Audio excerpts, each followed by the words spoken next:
Hello प्यारे बच्चों, आज हम आपके सामने दोबारा जैसे कि मैं आपको बताने जा रही हूँ, आपके सामने एक एक्सरसाइज सामने आपको दिख रही होगी। एक्चुअली जो एक्सरसाइज है ये मैंने आपको कल दी थी होमवर्क करने के लिए। तो बेटा आप लोगों ने आई थिंक कर भी ली होगी, और मैंने जो टेंस कराया था आपको प्रेजेंट परफेक्ट, उस टेंस को भी आपने बहुत अच्छे से किया होगा। कल का जो मेरा प्रीवियस लेक्चर था, जो कल मैंने करवाया था आपको, उस लेक्चर में मैंने आपको बताया था कि भाई प्रेजेंट परफेक्ट होता क्या है।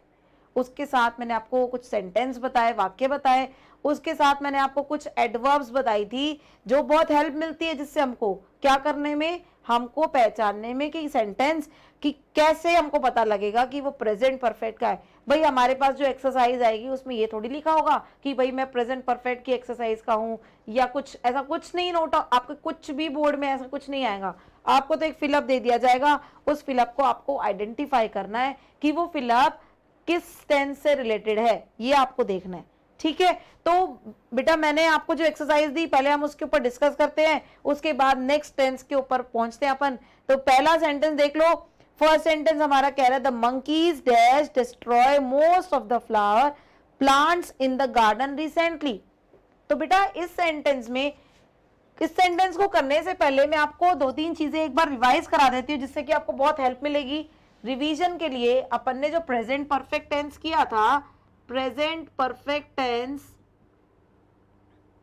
उस टेंस में मैंने आपको स्ट्रक्चर बताया था। स्ट्रक्चर क्या था? Subject plus has oblique have plus V3 plus object. ये मैंने आपको स्ट्रक्चर बताया था। हैज का यूज मैंने आपको बताया कि सिंगुलर के साथ यूज कर लो, और हैव का यूज मैंने आपको बताया प्लूरल के साथ कर लो। ठीक है, तो ये तो आपका स्ट्रक्चर है, और इसके साथ हैज का यूज भी मैंने आपको बताया, और कुछ एक एडवर्ब्स मैंने आपको दी थी। एडवर्ब्स के लिए मैंने आपको क्या क्या दिया था?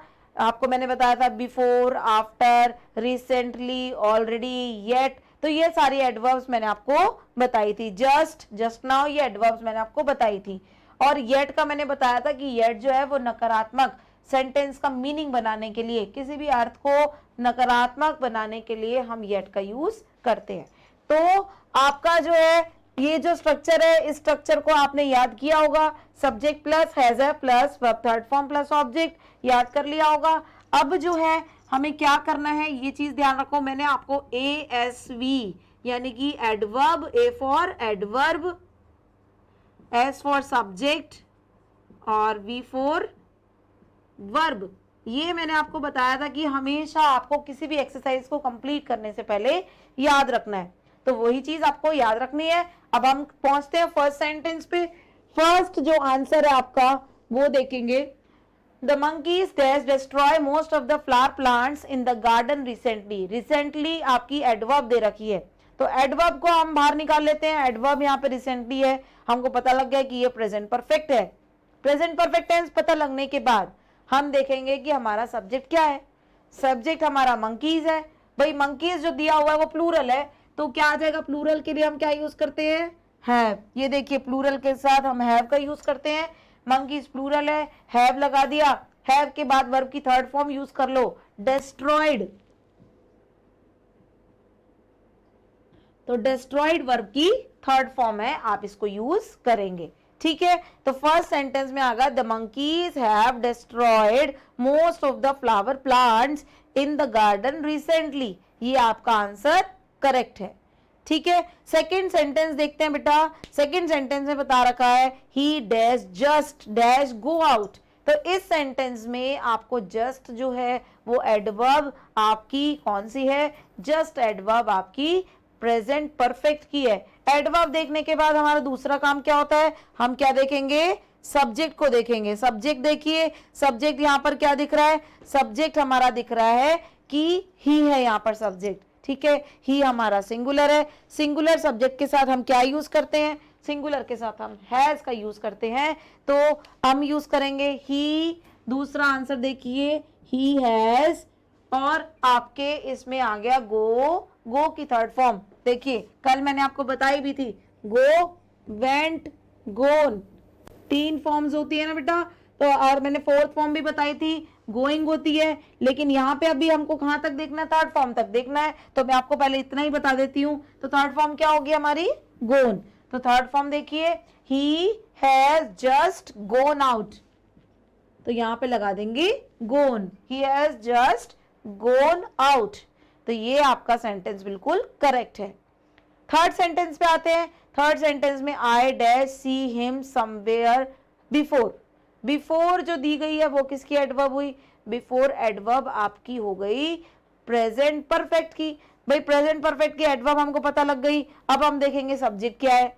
आपको इसी तरह से चलना है, हर एक्सरसाइज का कोई भी आपका क्वेश्चन आ जाए, ASV जो फंडा है उसको फॉलो करना है। ए आपकी एडवर्ब है, एडवर्ब देख लिया आपने।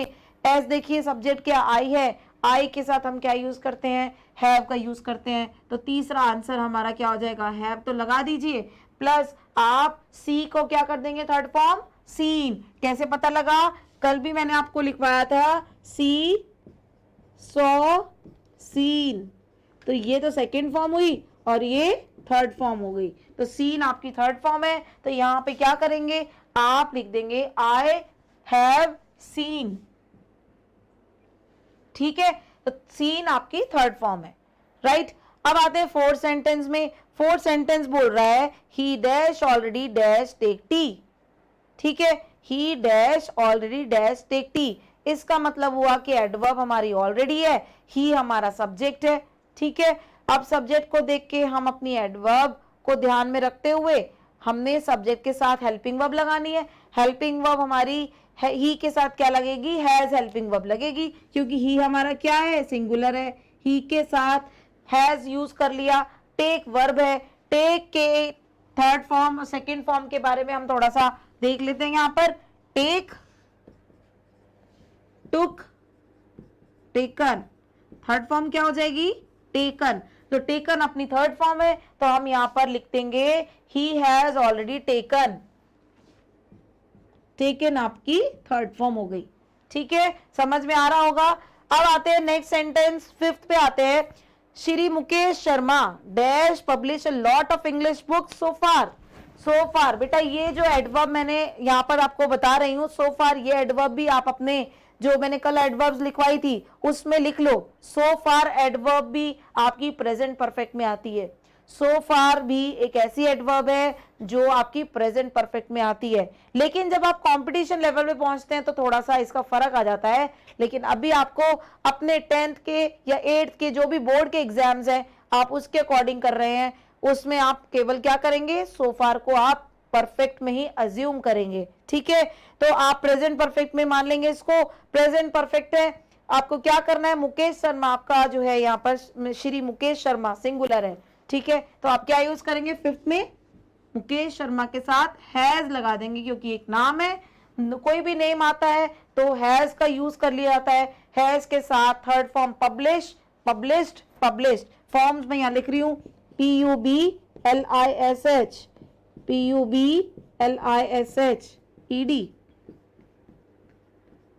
पब्लिश्ड।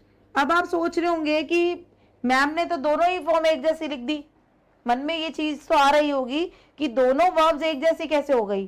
भाई ये भी पब्लिश्ड है, सेकंड फॉर्म भी वर्ब की जो है वो भी पब्लिश्ड है और थर्ड फॉर्म भी पब्लिश्ड है। तो बेटा इसमें डिफरेंस होता है।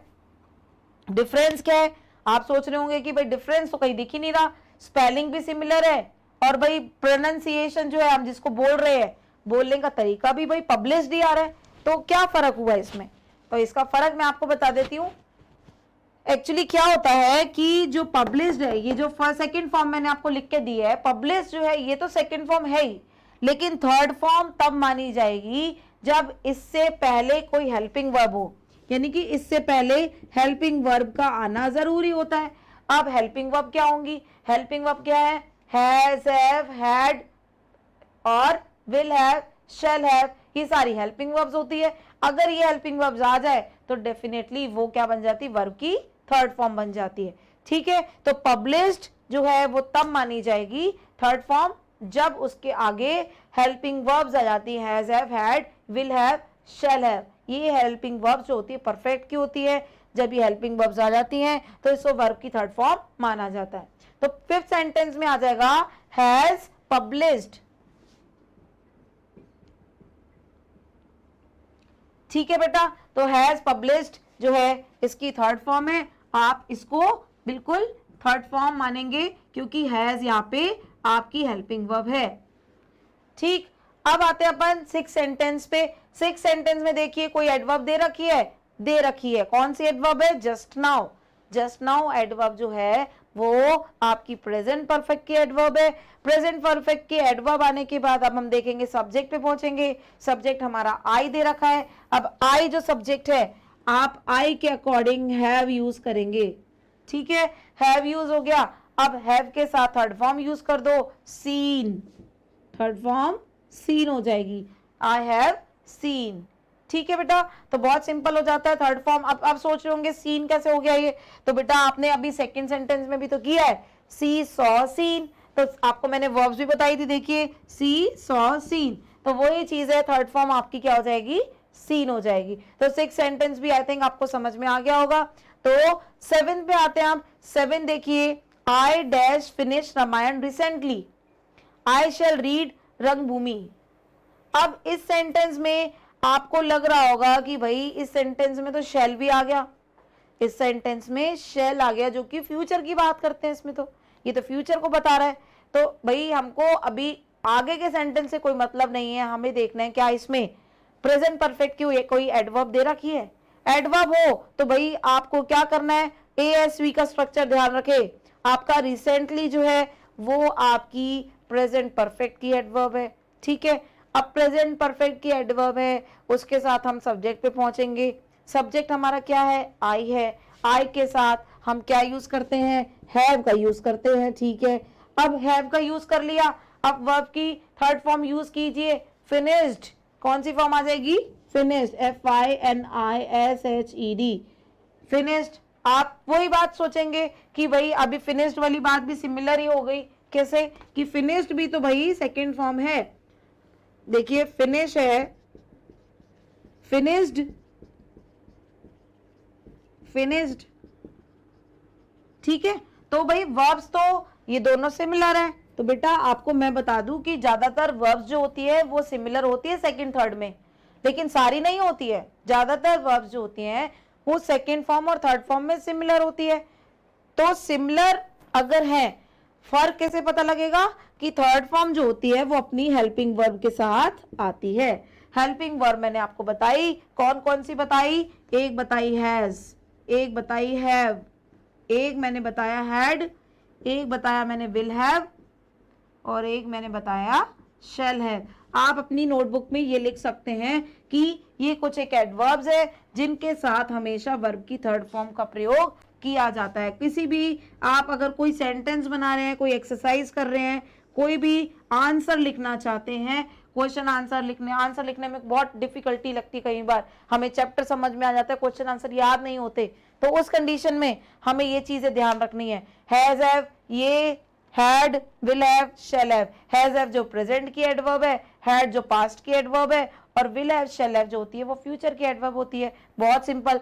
अब आपको क्या करना है कि आपने I have finished Ramayan recently, I shall read Rangbhoomi, तो इस तरह से आपको सेंटेंस करना है। नेक्स्ट सेंटेंस पे आते हैं। नेक्स्ट सेंटेंस देखिए, I dash not dash eat food yet. Yet adverb है, येट जो दी गई है वो क्या है बेटा?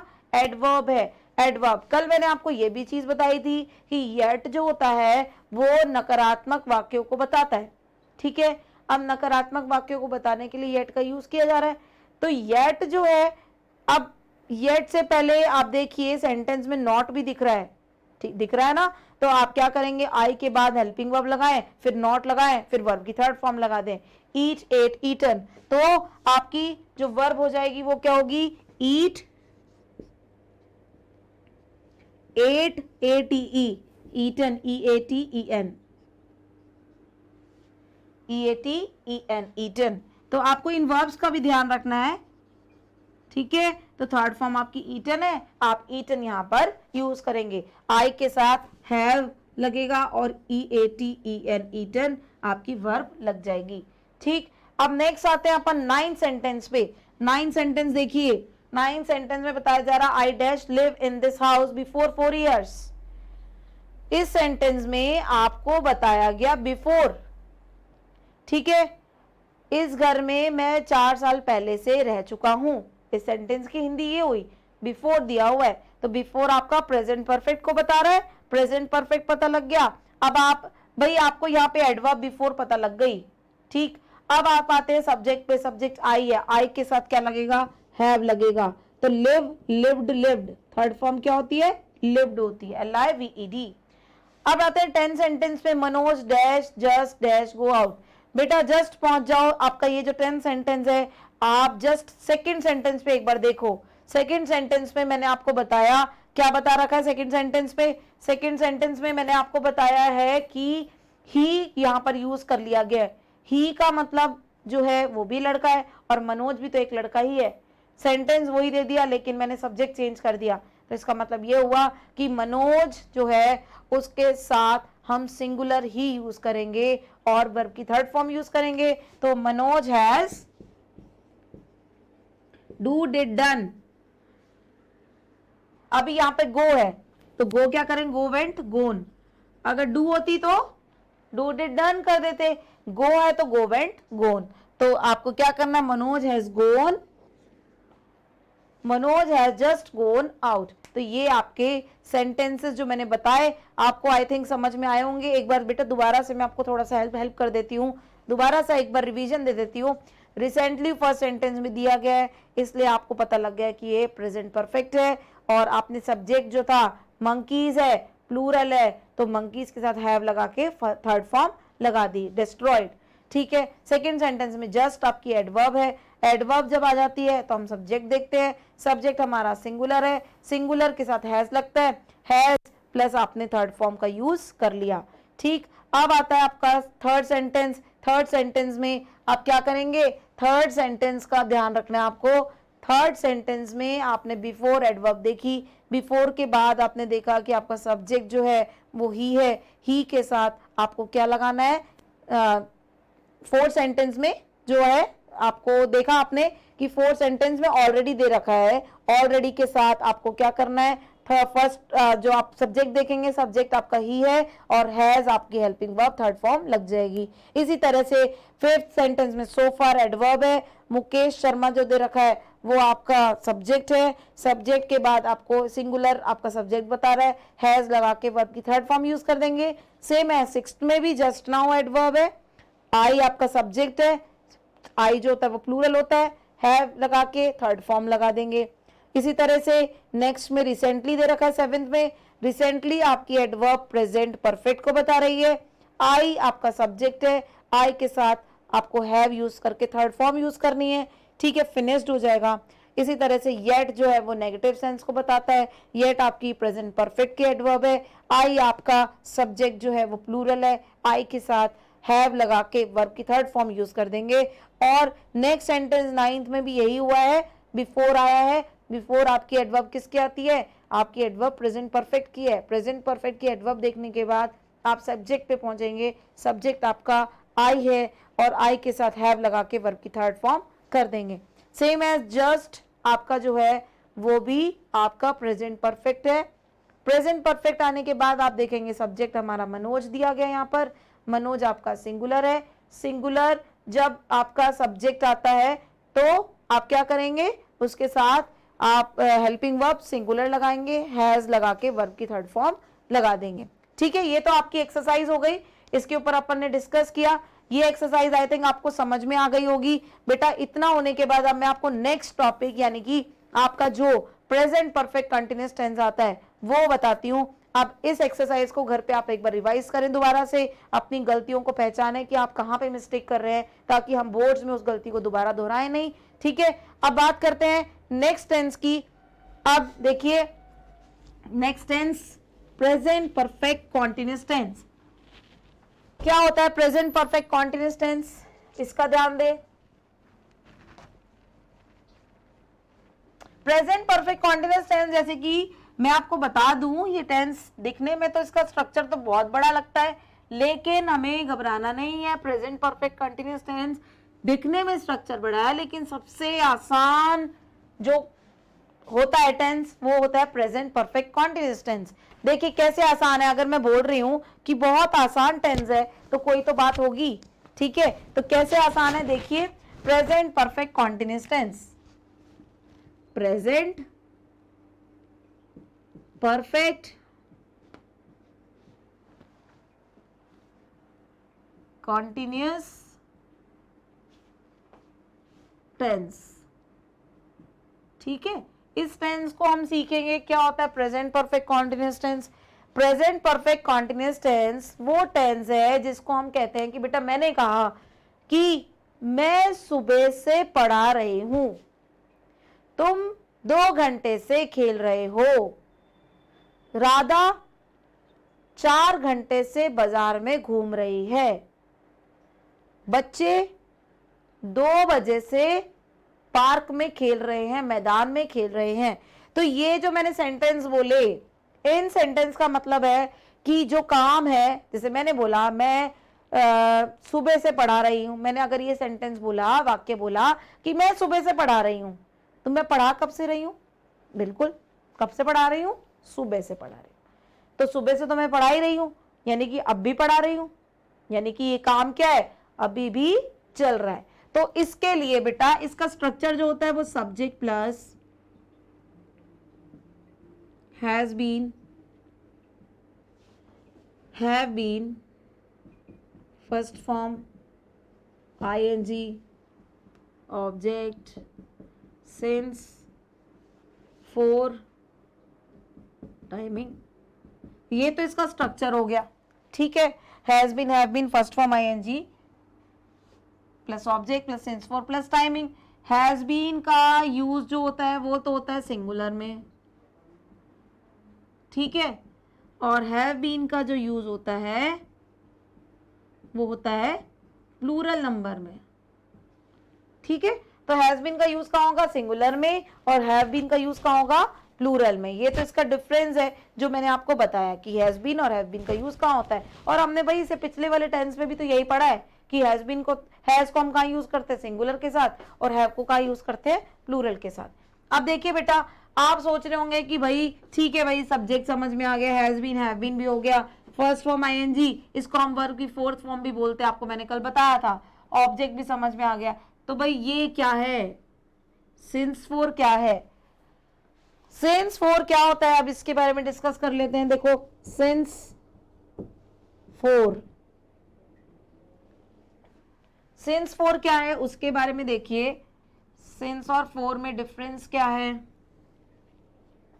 सिंस जो होता है बेटा निश्चित समय के लिए यूज करते हैं। सिंस का प्रयोग कहाँ होता है, जो समय निश्चित होता है उसके लिए हम सिंस का प्रयोग करते हैं। जैसे कि सिंस मॉर्निंग, नून, इवनिंग, कुछ भी आ जाए भाई, सुबह हो गया, दोपहर हो गया, शाम हो गया, आधी रात हो गई, तो ये क्या है, सिंस निश्चित समय है। सिंस अगर दिनों के नाम आ जाए, हफ्ते के दिनों के नाम आ जाए, जैसे कि संडे, मंडे, ये क्या है, हफ्ते के दिन है ना बेटा, संडे, मंडे, ट्यूसडे, वेडनेसडे, ठीक है। तो इनके साथ भी हम सिंस का प्रयोग करते हैं। इसी तरह से सिंस जनवरी, फरवरी, मार्च, कुछ भी आ जाए, महीनों के नाम आ जाए, उनके साथ भी अपन सिंस का यूज करते हैं। उसके बाद सिंस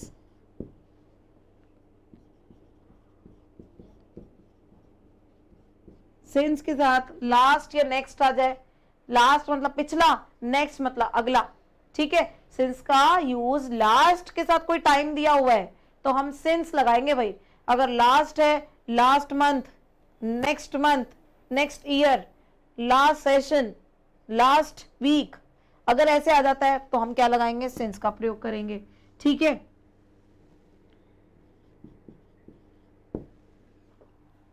सिंस का प्रयोग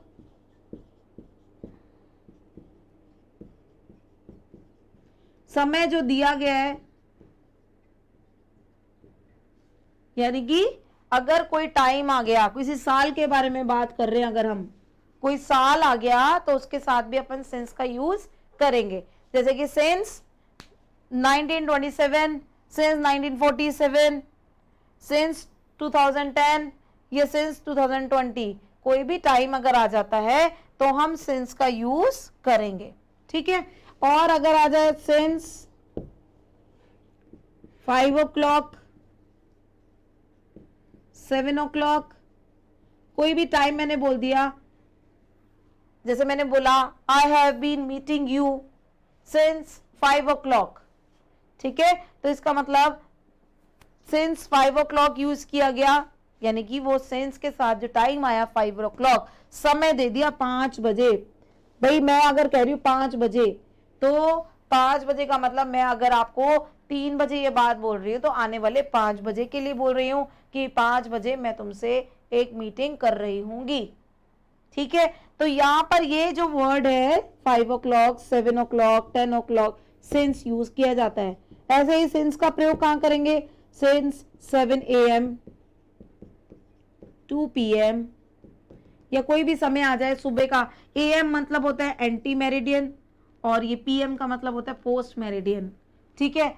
आपको इससे तो कोई लेना देना नहीं है, बस आप AM से समझे कि ये सुबह के लिए यूज करते हैं और PM जो है शाम के लिए यूज किया जाता है, ठीक है।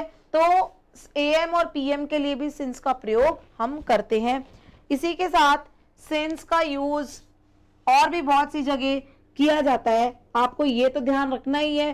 साथ में कोई भी ऐसी चीज आ जाए जो कि आपको जैसे सिंस चाइल्डहुड आ गया,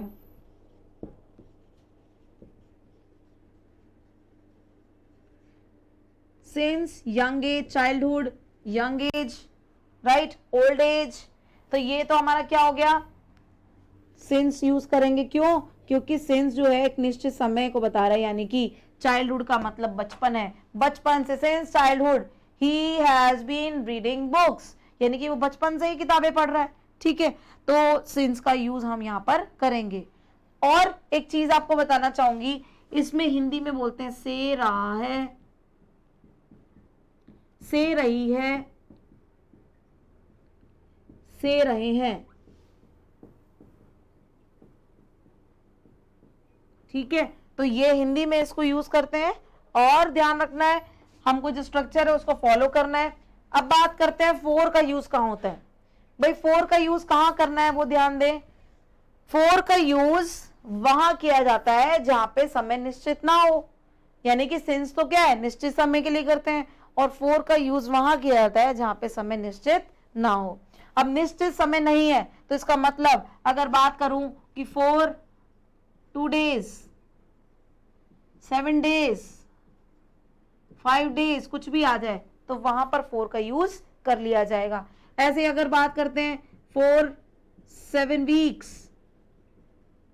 8 weeks, 10 weeks, 12 weeks, तो वहां पर भी हम क्या करेंगे, 4 का यूज कर लेंगे। इसका मतलब क्या हुआ कि भाई समय निश्चित नहीं है। इसी के साथ 4 2 months, 6 months, 12 months, ठीक है, कोई भी आ जाए इस तरह से। अगर मंथ्स के नेम भी आते हैं तो हम क्या करेंगे, हम केवल 4 का यूज करेंगे। आपको बोला जाए कि 2 महीने से या 10 महीने से या 3 महीने से कोई भी टाइम आ जाता है तो 4 का यूज होगा। और 4 3 years, 5 years या कुछ और भी सालों के बारे में बता दिया जाए, वहां पर हम क्या करेंगे, 4 का यूज करेंगे क्योंकि हमारे पास समय निश्चित नहीं है। 4 50 minutes, 20 seconds, कोई भी टाइम आ गया 50 minutes, 20 seconds, ठीक है, तो हम क्या करेंगे, 4 का यूज करेंगे क्योंकि समय निश्चित नहीं है। 10 minutes, 15 minutes, 50 minutes, 20 second, 50 seconds, 60 seconds, तो आपको ध्यान रखना है ऐसे केसेस में हम 4 का यूज करते हैं। तो आप ध्यान रखें इस चीज को कि हमें 4 और सिंस का यूज कहाँ करना है। दोबारा से देखें, सिंस का यूज निश्चित समय के लिए किया जाता है, 4 का यूज अनिश्चित समय यानी कि जो समय निश्चित नहीं है। जैसे कि सिंस का यूज मैंने करके बताया, यहाँ पे मॉर्निंग, नून, इवनिंग आ जाए, या संडे मंडे आ जाए, या कोई भी Sunday Monday Tuesday Wednesday Thursday Friday Saturday कुछ भी आए तो हम सिंस का यूज करेंगे। और सिंस का यूज कहाँ करेंगे, जनवरी फरवरी मार्च महीनों के नाम आ जाए तो सिंस का यूज करेंगे। सिंस का यूज और क्या करेंगे, लास्ट नेक्स्ट आ जाए अगर किसी टाइम के साथ तो हम सिंस का यूज करते हैं। और सिंस का यूज कोई भी साल आ जाता है, साल के नाम से पहले हम सिंस का यूज करते हैं। जैसे हमें बोलते हैं ना कि हमें आजादी मिली सिंस 1947, तो सिंस लगाया, समय जो हमारे पास निश्चित है, निश्चित समय, इसलिए हमने सिंस लगा दिया। ऐसे ही समय कोई टाइम दे दिया जाए 5 o'clock 7 o'clock, सिंस का यूज करो। ऐसे ही और भी टाइम जैसे निश्चित समय, जैसे और भी कैसे कहेंगे कि सुबह के 7 बजे या शाम के 5 बजे, दोपहर के 2 बजे, तो वहां पे भी सिंस का यूज करते हैं। सेम एज, और जैसे कि बताया जाए चाइल्डहुड हो गया, यंग एज हो गई, यूथ एज हो गई, या हम टीन एज बोल दें या ओल्ड एज बोल दें, तो वो सारी एजेस अगर आ जाती है तो हम सिंस का यूज करते हैं। फोर के यूज के लिए बताया जा रहा है कि जो समय निश्चित ही नहीं है। अगर मैं कहूं कि मैं 2 दिन से आपको टेंस करा रही हूं, अगर मैं यही सेंटेंस बोल देती हूं तो मैं बोलूंगी I have been teaching to you the tense topic for 2 days। मैंने ये क्यों बोला, 4 क्यों लगाया, 4 लगाने का मेरा कारण ये था कि 2 दिन से अगर मैं बोल रही हूं तो क्या आप पिछले 2 दिन की बात कर रहे हैं या आज का दिन भी आपने इन्वॉल्व किया है, आपको नहीं पता, ये चीज नहीं पता, कंफर्म नहीं है। अगर मैं कहूं कि आज की डेट को मैं अगर बोलती हूँ कि आज की डेट से 2 दिन पहले, यानी कि आज की डेट से 2 दिन पहले की बात करूंगी, तो अब आपको फिर भी समझ में आ जाएगा कि डेट अगर मैंने दे दी तो आप समझ जाएंगे। सिंस डेट अगर आ जाती है, सिंस के साथ डेट अगर आ जाती है तो आप आसानी से पता लगा लेंगे कि क्या है, कब से स्टार्ट किया गया। लेकिन अगर 2 दिन 3 दिन की बात की जाए, या 7 हफ्ते पहले की बात की जाए, या 2 महीने पहले की बात की जाए, या 3 साल पहले की बात की जाए, तो आप कंफ्यूज हो जाएंगे कि हमको क्या यूज करना है। तो ये तो हो गया सिंस फोर का यूज, आपको ध्यान में रखना है।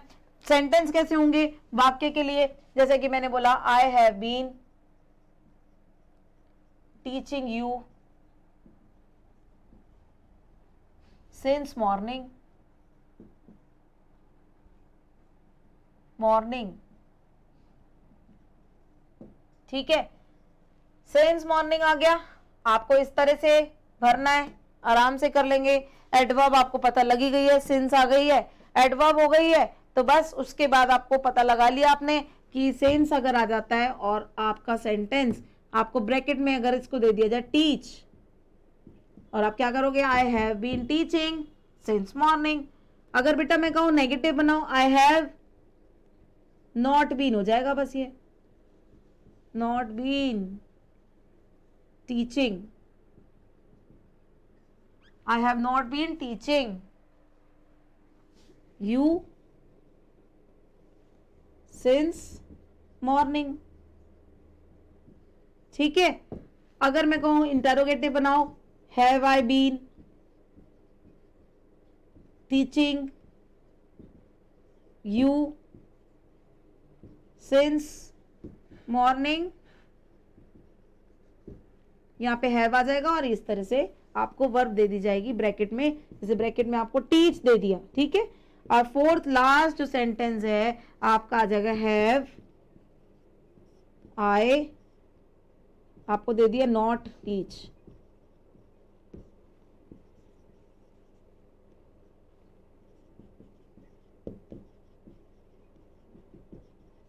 Have I not been teaching. तो इस तरह से आपको ये एक्सरसाइज करनी है। आप इन सेंटेंस को एक बार ढंग से पढ़ ले, I have been teaching you since morning, I have not been teaching you since morning, have I been teaching you since morning, have I not been teaching you since morning. इन sentence को अच्छे से देख लें, कोई doubt होता है तो हम एक बार कल दोबारा से रिवीजन करेंगे। जैसे आपको पता भी है कि हमारा एक टेस्ट जो है आपका प्रेजेंट जैसे कंप्लीट हो गया है, एक एक्सरसाइज आपको दी जाएगी, आपका टेस्ट लिया जाएगा, कुछ क्वेश्चंस होंगे बेटा आपको वो करने हैं और उसकी प्रैक्टिस आपको करनी है आज बैठ के घर पे। प्रेजेंट पूरा टेंस आपको मैंने कंप्लीट कराया, एडवर्ब्स बताई। आप एक चाहे तो एक टेबल बना सकते हैं घर पे बैठ के, अगर आपको लगे तो वो टेबल आपको बहुत हेल्पफुल रहेगी आपको बिल्कुल भी परेशानी नहीं होगी। उसमें आप एक टेंस, एक साइड में टेंस लिखे, उसके बाद टेंस के बाद यहाँ पे लिखे स्ट्रक्चर, जो मैंने आपको स्ट्रक्चर करवाया है वो लिखे, ठीक है। बस नेगेटिव का थोड़ा सा ध्यान रखना, नेगेटिव सेंटेंस में कौन सा स्ट्रक्चर यूज होता है। उसके बाद यहाँ पर लिख दो एडवर्ब। ये अगर आप एक बार टेबल बना लेंगे तो आपको बहुत इजी हो जाएगा रिवीजन में। यानी कि अगर आपके पास आपका मन कर रहा है कि इंग्लिश पढ़ ली जाए तो आप इस टेबल को खोल के आराम से एक बार रिवाइज कर सकते हैं, देख सकते हैं। ठीक है बेटा, आज के लिए इतना ही। अभी मैं अपनी क्लास के बाद जस्ट आपको एक एक्सरसाइज प्रोवाइड करूंगी, उस एक्सरसाइज को, प्रेजेंट परफेक्ट कंटिन्यूअस के एक्सरसाइज को आप करें घर पे बैठ के। ठीक है, आज के लिए इतना ही। Okay, thank you.